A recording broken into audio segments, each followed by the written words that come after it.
So updated rogue build for 1.1.2. So a couple of things have actually changed with the build. So there's actually two variants now, and I'll have both build descriptions or both build guides in the description below. But essentially, I'm now using Ashira's Kanja because of the nerf to bursting venoms, basically no longer being or proccing just on normal crits. So the aspect is being fixed.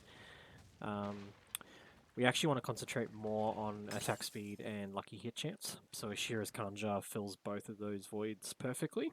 Now what I've replaced that with, so I used to have Corruption. So Corruption has been removed for Ashira's Kanja. And we're now using Bursting Venoms. So everything else for the build has remained the same. But you'll notice here I'm now using 2 blue hearts. So version 4 of the build will still use a stun grenade heart. But I've made a couple of modifications to this build. So I'm actually no longer using Noxious Ice. So that's the one that used to do the additional poisoning damage to frozen targets. And I'm no longer using the stun heart. So what I've done is I've moved Frostbitten from the gloves to the chest. I've now put Pestilent points onto the gloves. And the reason for that is I'm now running Surprise. So what this does is it drops stun grenades when I evade or Shadow Step.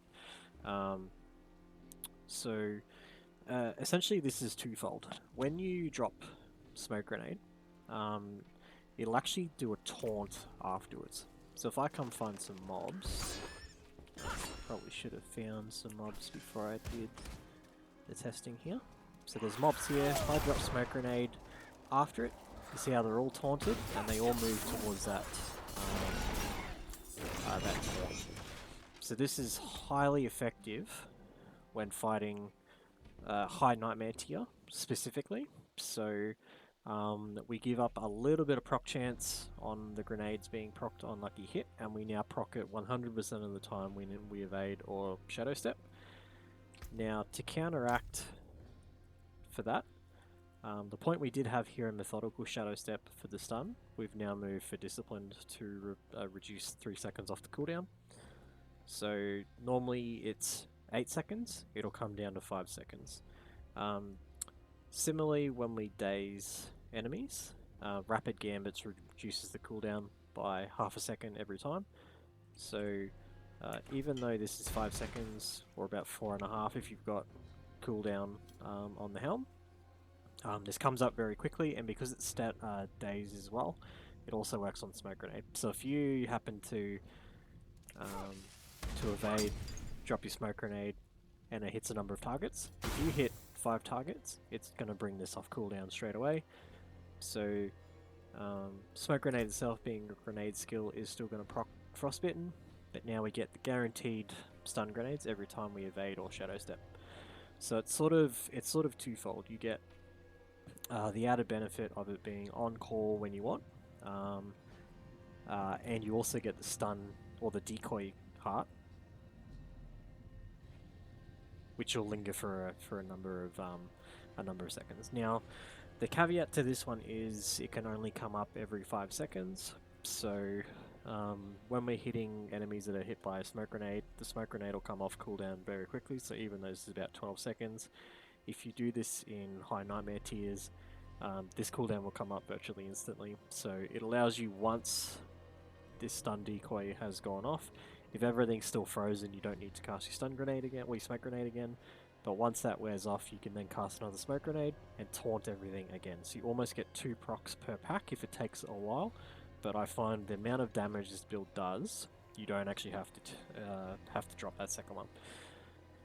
The second thing that's changed with the build is I'm no longer running the damage over time Creeping Death Heart. So Barber is just so strong with its area of effect damage, basically nuking everything in an AoE.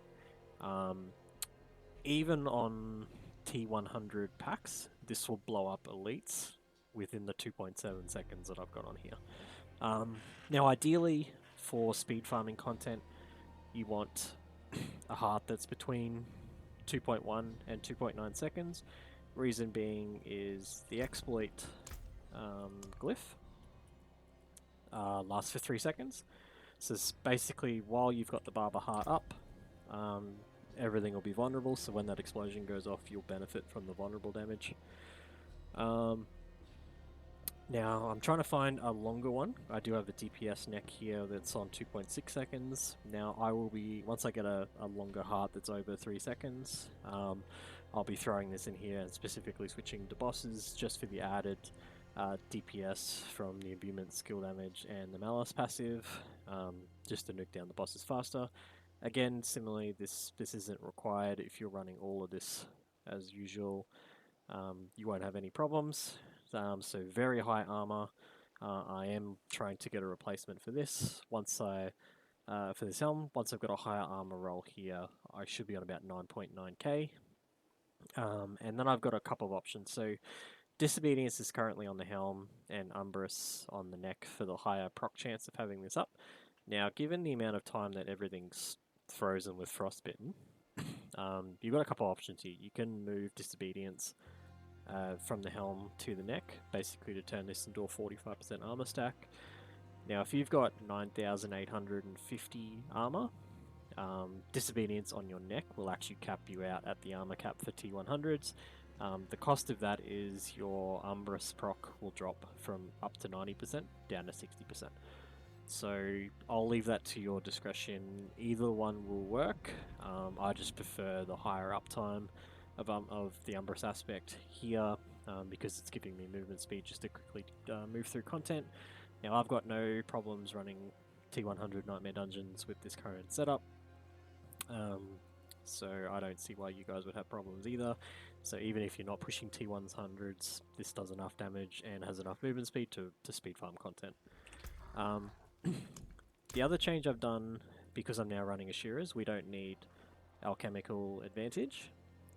So we don't need the additional 15% attack speed. And because I'm no longer running Creeping Death, this Chilling Weight passive no longer gives us the benefit that we used to get by applying different forms of crowd control. So with that, I've removed the 2 points out of here, and because the Barber proc is shadow damage, we can now put these into Shadow Crash and Consuming Shadows to get a little bit more energy back in packs. So overall, energy sustain is very good. The stun uptime with Surprise has been relatively great. So other than that, nothing has really changed on the build. I do keep this sword here, this dagger here. Every now and then I'll flick it in just for a little bit of flavour, but really I barely use this dagger anymore. So stat priorities hasn't changed, so cooldown, poison imbuement ranks, life, armor on the helm. Chest, armor, DR to close, and ideally DR to distant. So again, I'm still running DR poison just because I can't find an upgrade. The gloves have slightly changed, so because we don't need the attack speed, because we're now running Ashiras, I've dropped attack speed off the gloves and I'm now running crit strike chance against injured. This has a twofold effect by keeping bursting venoms up more by increasing our crit chance. So every now and then things won't automatically blow up with the Barber proc, so the additional crit chance you get here can occasionally bring your poison imbuement up, or the poison pool up faster. Ideally you want a higher roll than this. I virtually min rolled here, so if you can get an 18% chance in here,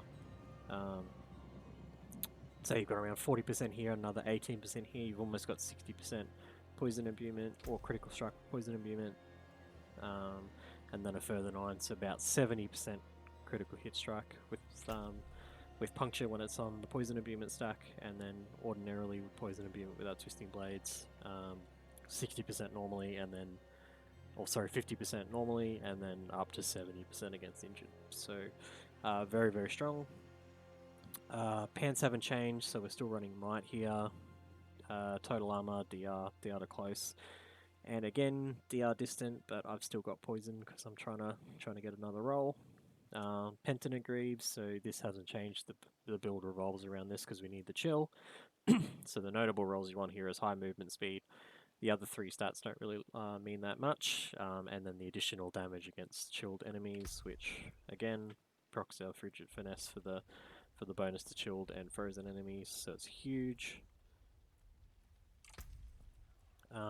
Crossbow, we're still running accelerating, dexterity, all stat, vulnerable damage, and core damage being ideal here. On the neck, we're running Umbrus. Armor and move speed, I find mandatory on the neck. I've gone very tanky again on here, so we've got DR and DR to close. Now on the DPS one, I've still got armor and move speed, but I've taken a Buman ranks and Malice passive. Now the best passive you can get is Frigid Finesse, for the additional 15% to chilled and 30% to frozen. So if you can get that, good luck to you. On the rings, so these haven't changed. We're running Bursting Venoms, Max Life, Lucky Hit Chance, Vulnerable Crit Strike Chance. The other one we're now running Surprise for the Stun Grenades. So same again, Lucky Hit, Crit Chance, Max Life, and Vulnerable Damage. Ashira's Kanja swapped in. So here you're wanting high rolls of attack speed and lucky hit chance, so I'm using this because it's high attack power. I haven't actually managed to find another Ashira's the whole season, so ideally you want a max roll here on attack speed and the lucky hit chance specifically. Gives you additional move speed after killing elite, damage to crowd control, so there is some damage benefit here. Basic attack skill damage doesn't really help the build since we're not using basic, or since our basic attack really doesn't give us much of our damage, but you know, it does help. And the other, you want Blade Dancers. Similar to the other builds, you need all stats on here, both here and the crossbow, to make the build work with the 630 strength requirement to reach the final nodes. So here you want all stat, vulnerable, core damage, and ideally if you can dexterity. I've got crit chance or critical strike damage on here, but it really doesn't benefit the build outside of the physical damage. Specialization, we're still running combo points. And Paragon hasn't changed, so we're still running our 7 glyphs.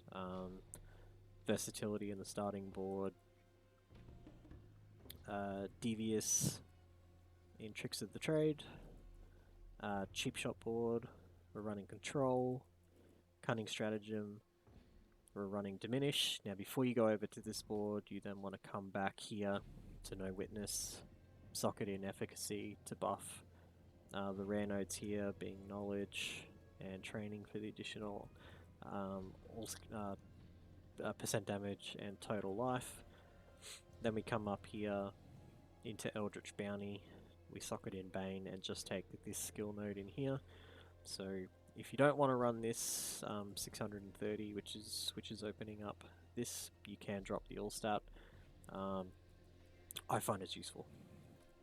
Running up the tree, we've got Exploit in the Exploit weakness board, and we take the vulnerable damage here.